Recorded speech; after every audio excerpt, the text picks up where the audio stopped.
Your practice rarely fails because of one catastrophic mistake.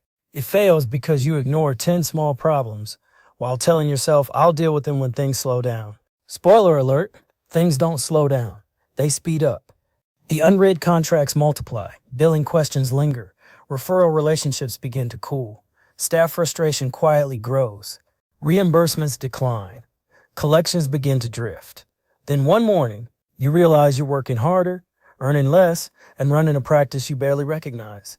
That's not burnout alone, that's business fog. And clarity is always easier to maintain than it is to rebuild. As physiatrists, we're trained to recognize clinical deterioration. A new neurological deficit gets our attention. A sudden loss of function demands action. But in business, we often ignore the earliest warning signs because they seem too small to matter. A delayed claim, a referral source that's gone quiet, a staff member asking the same question over and over again, a contract you signed but never fully analyzed, a month where collections seem just a little off. Those aren't small annoyances. They're early warning signs. They're your practice asking for attention before it asks for rescue. The danger isn't that one issue destroys your business. The danger is that unresolved issues begin stacking on top of each other.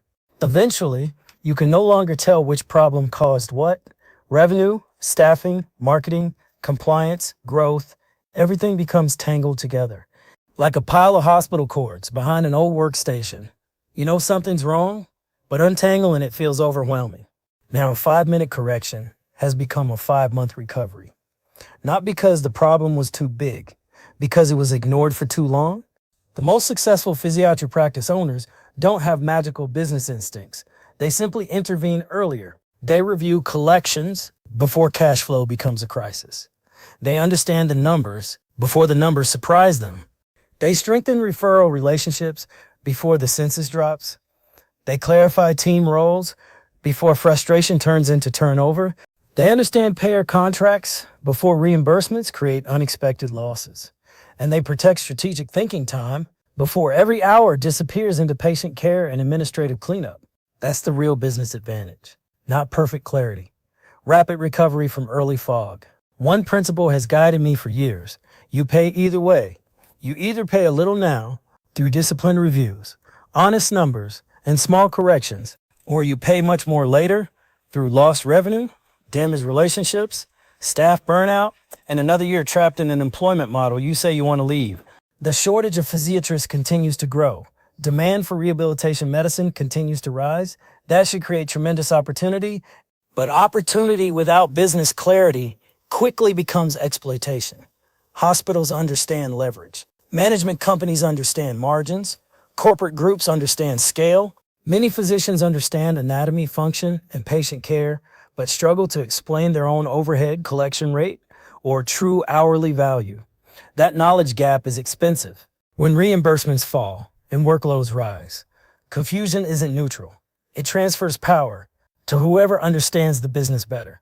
Healing patients matters. Helping your community matters. Building a stronger future for rehabilitation medicine matters. But you can't protect any of those things if your practice is financially fragile. So here's my question for you. What small problem in your practice are you pretending isn't a big deal? Is it the unanswered email? The underperforming payer? The inconsistent referral source? The employee issue you've avoided? Or the billing report you never opened because it makes your stomach tighten? Name it. Fix the smallest visible piece today. Not next quarter, not after vacation, not when the census improves, because clarity isn't created during one heroic weekend with spreadsheets. It's built through small, early, repeatable decisions. And if you know a physiatrist who's clinically brilliant but still believes business problems heal on their own, share this with them, because they don't.